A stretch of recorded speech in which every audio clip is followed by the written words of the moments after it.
without स्वतंत्रता there is no fun in living a life, right?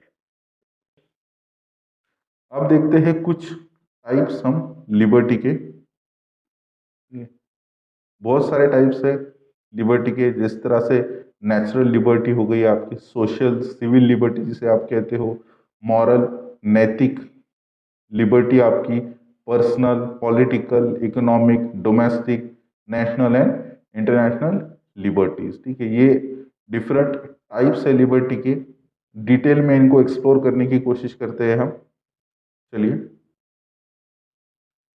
Let's start with natural liberty. ठीक है, natural liberty का ही मतलब क्या होता है? नैसर्गिक स्वतंत्रता या प्राकृतिक स्वतंत्रता। ठीक है, the concept of natural liberty indicates unrestrained freedom to do whatever one likes.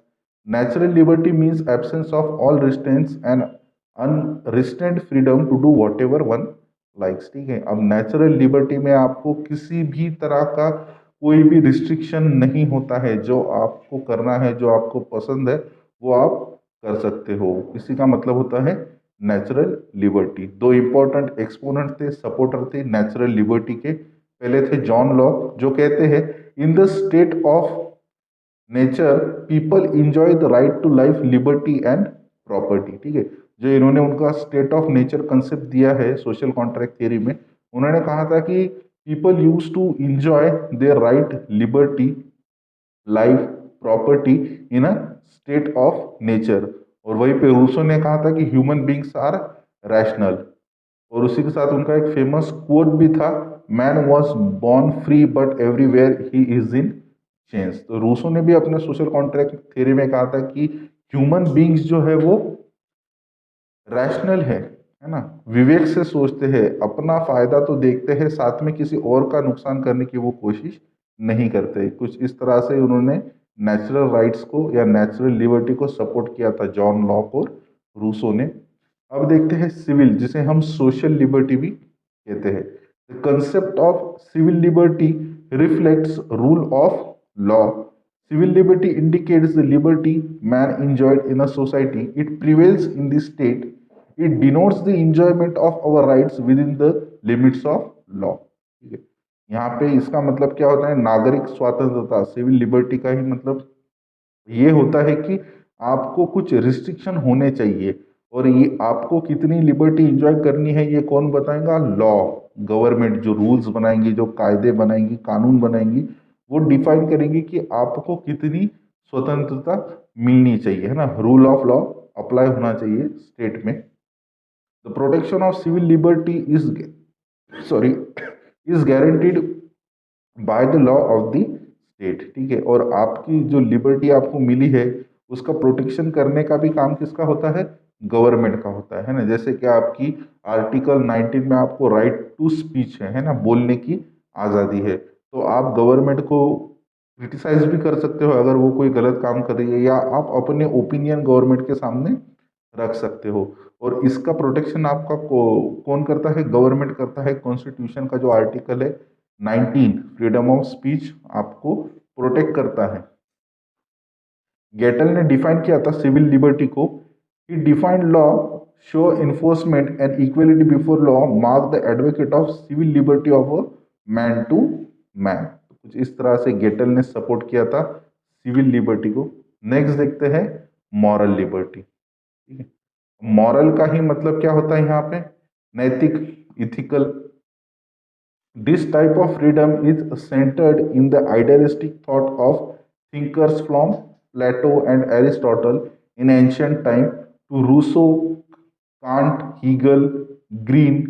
देखिए, जो आइडियलिस्टिक लोग होते हैं, आइडियलिस्टिक और रियलिस्टिक दो तरह की सोच होती है ना। आइडियोलॉजी होती है, आइडियलिस्टिक और रियलिस्टिक थॉट्स होते हैं। तो जो मॉरल लिबर्टी है, आइडियलिस्टिक थॉट्स से ही निकल आ रही के आई है ना। सेंटर्ड है इसका आइडियलिस्टिक थॉट। और आइडियलिस्टिक थॉट्स के पॉइनर कौन थे एंशियंट पीरियड में? प्लेटो, एरिस्टोटल, एंशियंट पीरियड में। और उसके बाद जो है मॉडर्न पीरियड की बात करते हैं, तब रूसो, कांट, हीगल और थॉमस हिल ग्रीन ने मॉरल लिबर्टी को सपोर्ट किया था। Moral liberty lies in a man's capacity to act as per his rational self. ठीक है, क्या है मॉरल लिबर्टी? यहाँ पे अगर रैशनल बात आ रही है, विवेक की बात हो रही है ना, तो कितना इंजॉय करना चाहिए आपको अपना लिबर्टी। आप जब अपनी स्वतंत्रता को इंजॉय कर रहे हो तो किसी और को हानि नहीं पहुंचा रहे हो। अगर रैशनल आप हो, अगर आप विवेक का इस्तेमाल करते हो, तो आप किसी और को हानि नहीं पहुंचाओगे। और यही बात कहता है आपका नैतिक स्वतंत्रता, that is your natural liberty. Next point देखते हैं, पॉलिटिकल लिबर्टी, पर्सनल लिबर्टी और economical liberty. Political liberty, basically हमने पॉलिटिकल इक्वलिटी देखा था। देखिए, जब हम राजनीतिक समानता की बात करते हैं तब हम अलग अलग तरह के अधिकार सबको इक्वल मिलने चाहिए उसकी बात करते हैं। यहाँ पे हम पॉलिटिकल लिबर्टी की बात कर रहे हैं, यानी कि स्वतंत्रता, आपको पॉलिटिकल प्रोसेस में पार्टिसिपेट करने की, सबको स्वतंत्रता है अपना वोट कास्ट करने की, right. The concept of political liberty means liberty of a citizen to participate in the political life and the affairs of the state। यानी कि आपको स्वतंत्रता है कि जो गवर्नमेंट का जो पॉलिटिकल प्रोसेस है उसमें पार्टिसिपेट करने की और स्टेट अफेयर्स में पार्टिसिपेट करने की। Leacock calls political liberty as the constitutional liberty and Gilchrist consider political liberty as a concept synonym with democracy. ठीक है, लीकॉक ने कहा था कि पॉलिटिकल लिबर्टी जो है वो आपको कहाँ से मिलती है, उसी को आप कॉन्स्टिट्यूशनल लिबर्टी भी कहते हो, क्योंकि कॉन्स्टिट्यूशन के द्वारा ही आपको जो है वो राजनीतिक स्वातंत्र मिलता है। वहीं पे ग्लिस्चिट कहते हैं consider political liberty as a concept synonyms, यानी कि सिमिलर विथ डेमोक्रेसी। वो कहते हैं लिबर्टी और डेमोक्रेसी साथ साथ चलती है। लिबर्टी का ही मतलब क्या होता है, it means similar to democracy. जहाँ पे लोकतंत्र है वहाँ पे आपको स्वतंत्रता मिलती है, तरह तरह की स्वतंत्रता आपको एंजॉय करने को मिलती है। जहाँ पे डेमोक्रेसी नहीं होती वहाँ पे आपके ऊपर बहुत ज़्यादा रिस्ट्रिक्शन लगाए जाते हैं आपकी स्वतंत्रता को एंजॉय करने के लिए। Political liberty includes minimum rights. These rights are right to vote, right to contest election, right to hold public views and criticize the government and right to petition। ठीक है, कुछ मिनिमम राइट्स, ठीक है, minimum rights यानी कि limited political rights आपको मिलते हैं। इवन दो डेमोक्रेसी में आपको बहुत सारे राइट मिलते हैं। You can also criticize the government, also apply a petition against the government rule law, और कोई भी गवर्नमेंट की पॉलिसी के अगेंस्ट आप पिटिशन कर सकते हो। यह आपको सारे अधिकार डेमोक्रेसी में मिलते हैं। वहीं पे आपने जो है वो नॉर्थ कोरिया के प्रेसिडेंट का नाम सुना होगा, किम जोंग, है ना। तो वहाँ पे कैसे है, लोगों को, स्टेट तो सोवरिन है, वो इंडिपेंडेंट स्टेट है वो, लेकिन वहाँ पे लोगों को अधिकार नहीं है। वहाँ पे वो लोगों को वही करना पड़ता है जो गवर्नमेंट अलाउ करती है उनको, है ना, जिसके लिए गवर्नमेंट उनको परमिशन देती है। They can not do whatever they want, they can not even criticize their government. सबसे इम्पोर्टेंट चीज़, वो अपने गवर्नमेंट को क्रिटिसाइज भी नहीं कर सकते। और जब तक आप गवर्नमेंट को क्रिटिसाइज ही नहीं करोगे तो गवर्नमेंट को पता चल कैसे चलेगा कि वो कोई गलत काम कर रहे हैं या अच्छा काम कर रहे हैं, है ना। तो प्रेज करना, गवर्नमेंट को क्रिटिसाइज करना, ये बहुत ही इम्पोर्टेंट पॉलिटिकल राइट है आपका। और एक एग्जांपल अगर देखें तो जो हमारे कम्युनिस्ट गवर्नमेंट है चाइना की, ठीक है, जी जिनपिंग वहाँ के प्रेसिडेंट है चाइना के, तो उन्होंने एक रिस्ट्रिक्शन लगा दिया था कार्टून पे। जो पू बेयर एक कार्टून था जो कि हनी खाता था, बेयर। तो कुछ बच्चों ने ऐसे कंपेयर किया कि दैट हनी बेयर और that cute bear look like Jinping. तो लोगों ने अच्छी बात कही थी, मतलब मजाक में कह दिया था कि वो पू बेयर के जैसे जिनपिंग दिखते हैं। तो उन्होंने पूरे चाइना में उस कार्टून को ही बैन कर दिया, ताकि कोई उनका कंपैरिजन फिर से पू बेयर के साथ ना कर पाए। तो ये एक तरह से उनके स्वतंत्रता को हैम्पर ही किया है उन्होंने, है ना, रिस्ट्रिक्शन ले आए हैं। चाइना में यूट्यूब जो हम यूज़ करते हैं वो चाइना में भी यूज़ नहीं होता है ना, वो भी उनके वहाँ पे रिस्ट्रिक्शन लगाए हुए हैं बहुत सारे। नेक्स्ट देखते हैं पर्सनल लिबर्टी, ठीक है, यानी कि व्यक्तिगत स्वतंत्रता।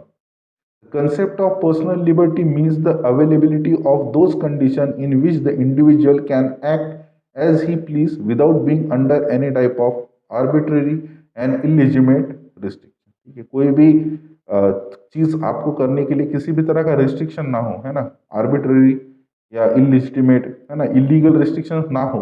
अगर आपको जो करना है वो आप करने के लिए पूरी तरह से आज़ाद हो, that implies your personal liberty. It also means that every individual has the right not to permit any other individual to interfere in the affairs of his personal life, है ना। पर्सनल की जब हम बात कर रहे हैं तो हमारी पर्सनल लाइफ में कोई अपनी नोज पोक ना करे, इसका भी आपके पास अधिकार होता है ना, कि आप जो पर्सनल लाइफ में अपनी कर रहे हो।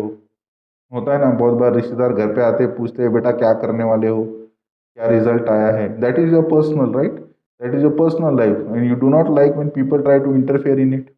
सभी को गुस्सा आता है जब रिलेटिव घर पे आके पूछते हैं तरह तरह के सवाल, है ना, बेतुके सवाल होते हैं। एमबीए कर लो बेटा, इंजीनियरिंग हो गई है, they will give their opinion also, जो कि अननेसेसरी होती है, जो आपको नहीं चाहिए। Every individual should have the liberty to dress, food, standard of living, marriage, education of children etcetera. ठीक है, पर्सनल लिबर्टी में कौन सी लिबर्टी आएंगी, किस तरह के आपको कपड़े पहनना है, क्या आपको खाना है, किस तरह से आपको अपनी लाइफ लीड करनी है, स्टैंडर्ड ऑफ लिविंग कैसा आपको चाहिए, किसके साथ शादी करनी है, एजुकेशन, अपना अपने बच्चों को किस तरह से एजुकेट करना है, they all come under personal liberty. और इन सारे ही चीज़ों में इंडिया में बहुत ही ज़्यादा डिस्क्रिमिनेशन या आप बोल सकते हो रिस्ट्रिक्शन है। Like for girls, mostly for girls, they cannot wear whatever they want, है ना। सोसाइटी ये कहेंगी छोटे कपड़े पहनने, तो सोसाइटी वो कहेंगी, तो ये कुछ रिस्ट्रिक्शंस होते हैं लड़कियों के ऊपर। साथ में आपको क्या खाना चाहिए, है ना, जैसे गवर्नमेंट ने बीफ मीट बैन कर दिया था। इवन दो केरला और बहुत सारे कुछ स्टेट्स है इंडिया में जो कि they still consume beef, because उनका वो डाइट ही है, सालों से वो लोग खाते आ रहे हैं। तो सडनली अगर गवर्नमेंट ने कह दिया कि गौ माता होती है और आप खाना बंद कर दो, तो एक्चुअली और indirectly government is hampering their liberty, उनकी स्वतंत्रता को छीन रहे हैं, लोगों को बता रहे हैं कि उनको क्या खाना है क्या नहीं खाना है। इवन दो रूसो कहते हैं कि ह्यूमन बींग्स आर रैशनल, वो अपने विवेक से काम लेते हैं, फिर भी गवर्नमेंट का ये कहना है कि लोग अपना विवेक का इस्तेमाल नहीं करते, इसलिए गवर्नमेंट आपको बता दिया आपको क्या खाना है। मैरिज बहुत ही डिबेटेबल क्वेश्चन है इंडिया में, है ना। आप नहीं कर सकते, आपको जिसके साथ शादी करनी है, कास्ट बैरियर, रिलीजन बैरियर्स, बहुत सारे रिस्ट्रिक्शंस होते हैं। एजुकेशन भी आज लोग थोड़े ज़्यादा लिबरेट या लिबरल हो चुके हैं, तो बच्चों को वो पढ़ने देते हैं वो जो उनको करना है।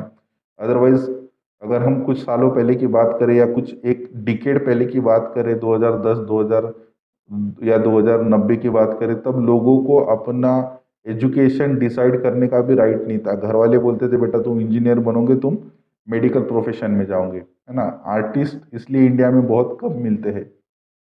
The state should not interfere in the personal matter of the individual, such liberty is essential for the development of human society. That state should not interfere in the personal matter of human beings, है ना। आपकी personal life में state ने interfere नहीं करना चाहिए। लेकिन देखिए यहाँ पे भी कुछ रिस्ट्रिक्शंस ज़रूरी होते हैं, जैसे कि 3 तलाक, राइट।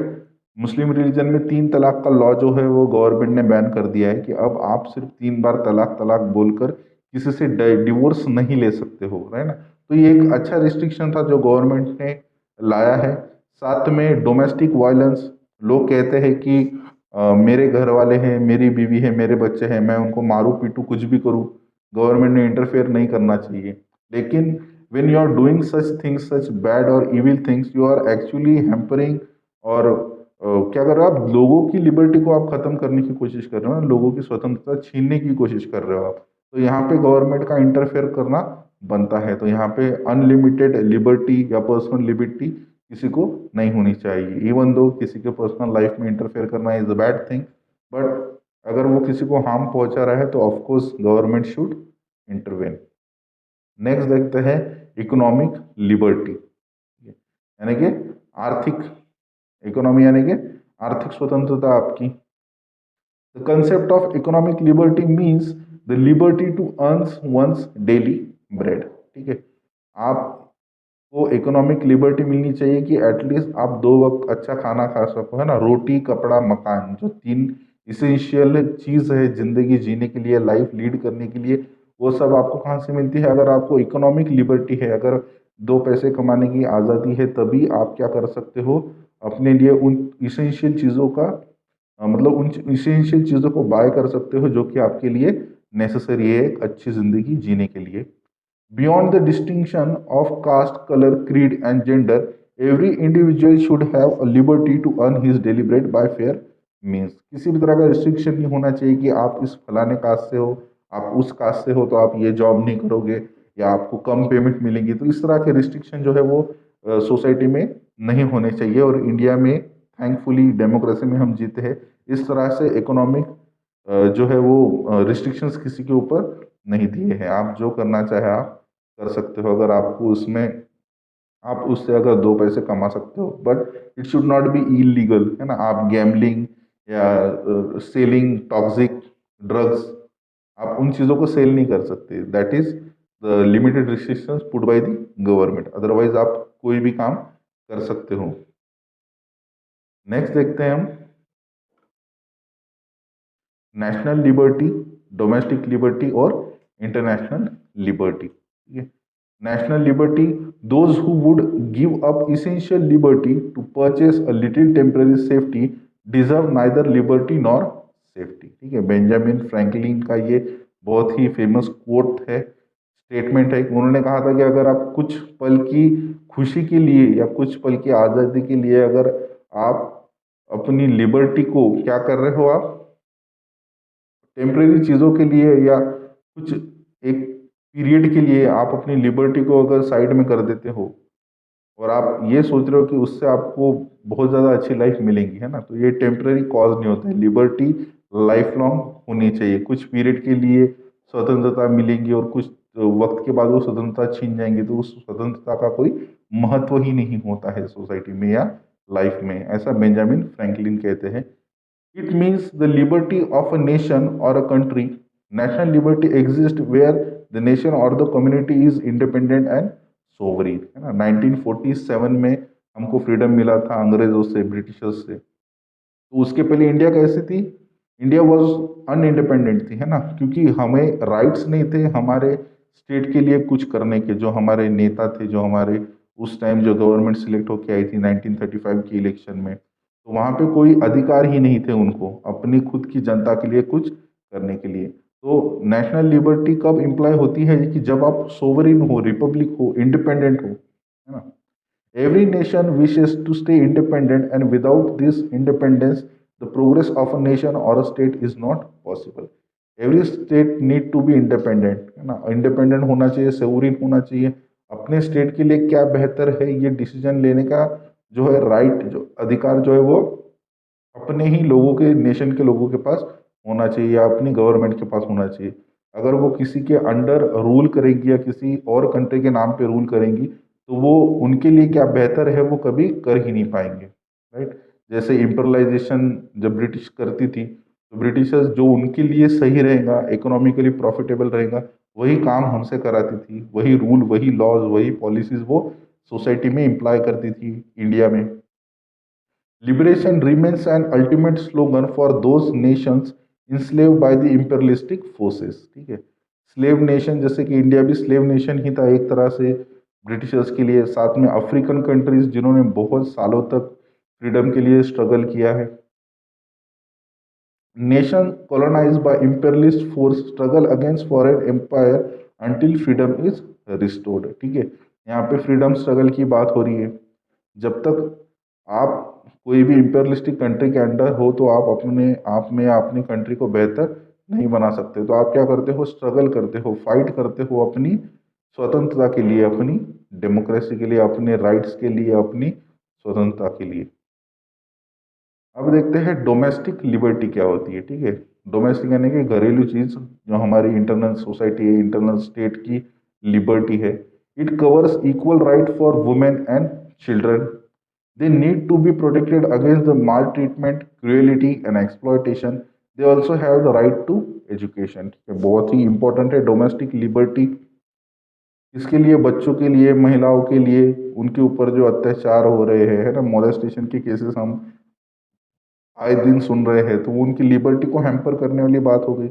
यहाँ पे हमने जो पर्सनल लिबर्टी में चीज़ एक डिस्कस की थी, liberty to wear whatever you want. तो कुछ लोग जो ये मॉलेस्टेशन एक्सप्लॉइट करने का वुमेन का ये भी डिफाइन करते हैं कि उन्होंने अच्छी ड्रेस नहीं पहनी है और कुछ ऐसे ड्रेस उन्होंने वियर किए हैं जो कि लड़कों को अट्रैक्ट करते हैं। आई मीन उनका वो फ्रीडम है, वो जो चाहे वो पहने, है ना। अपना देखने का नज़रिया अलग होना चाहिए। जब तक नज़रिया ही नहीं सुधरेगा तो देश सुधरने की तो बात ही नहीं बनती, है ना। तो ये सब अधिकार महिलाओं को मिलने चाहिए, बच्चों को मिलने चाहिए। राइट टू एजुकेशन ये एक तरह का डोमेस्टिक लिबर्टी का आपका एग्जाम्पल हो सकता है, ठीक है। तो ये होती है आपकी डोमेस्टिक लिबर्टी, सबको मिलनी चाहिए, नेसेसरी है डोमेस्टिक लिबर्टी। लास्ट पॉइंट देखते हैं यहाँ पे, type international liberty. The concept implies peace and international cooperation and the formation of a world federation of state, ठीक है। यहाँ पे वर्ल्ड फेडरेशन स्टेट्स का मतलब ही क्या होता है आपका, यूनाइटेड नेशंस। यूनाइटेड नेशंस का मेन काम क्या है, कंट्रीज के बीच में पीस मेंटेन करना, है ना। वॉर लाइक सिचुएशन नहीं होनी चाहिए। अगर कोई दो कंट्रीज के बीच में वॉर होने के चांसेस है तो यूनाइटेड नेशंस इंटरफेयर करती है ना, कॉम्प्रोमाइज करने की बात करती है, या फाइट या वॉर करने के लिए रोकती है हमें, है ना। Liberals were oppose to the use of force as an instrument of national policy. जो लिबरल्स थे उन्होंने कहा था कि जो, फॉर एग्जांपल ये लेते कि यूनाइटेड नेशंस ने हमको कहा कि आप जो है वो सिर्फ इंजीनियरिंग वाले स्टूडेंट को ही पढ़ने का मौका दीजिए, बाकी के जो आर्ट्स है, कॉमर्स है या मेडिकल साइंसेस है वहाँ पे आप स्टूडेंट को पढ़ने का मौका मत दीजिए, या वो एजुकेशन सिस्टम में से वो सब्जेक्ट्स निकाल दीजिए। तो ये अगर किसी कंट्री के ऊपर यूनाइटेड नेशन इस तरह के इम्प्लीमेंटेशन करता है तो वो क्या कर रहा है, हैम्पर कर रहा है ना उनकी लिबर्टी को। तो जो लिबरल्स थे उन्होंने कहा था कि किसी भी तरह का कोई भी इंटरफेरेंस कोई भी इंटरनेशनल ऑर्गेनाइजेशंस के द्वारा कंट्री के ऊपर नहीं होना चाहिए। कंट्री खुद सोवरिन होनी चाहिए, इंडिपेंडेंट होनी चाहिए अपने डिसीजन लेने के लिए, ठीक है। International cooperation for the free flow of goods from one country to another. They needed all political and other barriers to be removed that stood in the way of development of the world resources। जिस तरह के भी जो है international organisations ban लाती है या barriers create करती है, जैसे कि कुछ इकोनॉमिकल गुड या प्रोडक्ट आप इंपोर्ट करते हो या एक्सपोर्ट करते हो तो कभी कभी इंटरनेशनल ऑर्गेनाइजेशन उसके ऊपर भी बैन लगा सकती है, राइट। जैसे कि चाइना के लोगों को बैन कर दिया था ऑल ओवर कंट्रीज ने ट्रैवल करने से उनकी कंट्री में, है ना, एंटर करने से, because of this Covid pandemic situation. सबको डर था कि चाइना के लोग जो है वो वायरस या कोविड का वायरस लेके उनकी कंट्री में इंटरफेयर मतलब आ सकते हैं। तो ऐसे कुछ रिस्ट्रिक्शन जो कि नेसेसरी भी होते हैं वो काम भी इंटरनेशनल ऑर्गेनाइजेशन करती है। लेकिन ऐसे रिस्ट्रिक्शन जो अपनी कंट्री को बेहतर बनने से रोक रहे हैं, बैरियर क्रिएट कर रहे हैं, तो वहाँ पे उनका इंटरफेरेंस नहीं होना चाहिए। वहाँ पे किसी भी तरह का टॉलरेंस गवर्नमेंट को इंटरनेशनल ऑर्गेनाइजेशन के साथ नहीं रखना चाहिए। तो ये लिबरल्स के कुछ थॉट थे इंटरनेशनल लिबर्टी पे। यहाँ पे हमारा लिबर्टी डेफिनेशन टाइप्स एंड होता है। लिबर्टी बहुत बड़ा कंसेप्ट है। नेक्स्ट पार्ट में हम नेगेटिव और पॉजिटिव लिबर्टी स्टडी करेंगे जो कि दिया था आइजिया बर्लिन ने। उसी के साथ हमें कुछ डेफिनेशंस, हेरोल्ड लास्की का हार्म प्रिंसिपल, उनकी लिबर्टी का डेफिनेशन वो भी स्टडी करना है। पार्ट 2 इसका जल्दी ही लेकर आऊँगा मैं, वहाँ पे वो स्टडी करेंगे। आज के लिए इतना ही। Thank you, have a good day, bye.